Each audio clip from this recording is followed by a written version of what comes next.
Unfortunately, what you learn about the Civil War or the War between the states in school is not the whole story. It doesn't really cover, unless you dig deeper, the reasons why people who were just farmers and they had their own land, didn't have any servants, their homeland was invaded, so they decided to defend themselves. I think this idea that somehow the South was sitting peacefully on their front porch and suddenly there's an invading army here belies the fact that when you fire on the flag of the United States, there are going to be consequences. If someone did that today, if someone fired on Fort Benning in Columbus, Georgia, there would be consequences for that.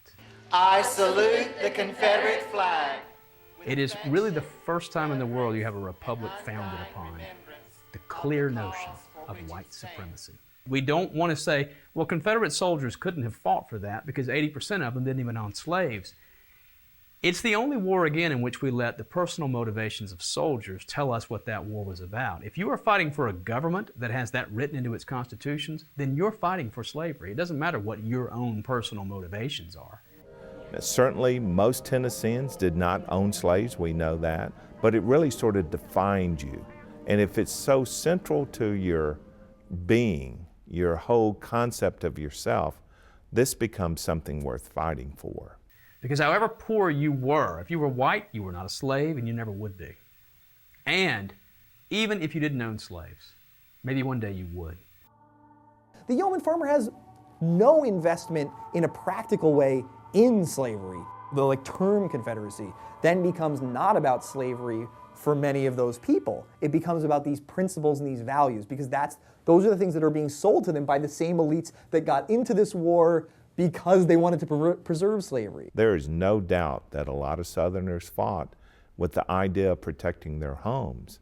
And as the war turned, though, and they became more and more about, but we're fighting to protect slavery, a lot of these Tennesseans left the Confederate Army.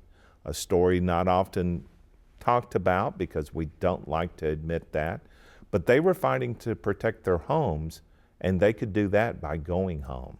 Soldiers evaded and ran away in huge numbers because they realized that they really didn't have a dog in this fight in many cases. All of that was forgotten in the Lost Cause.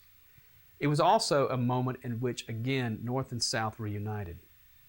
And to do that, they did it all at the expense of African Americans.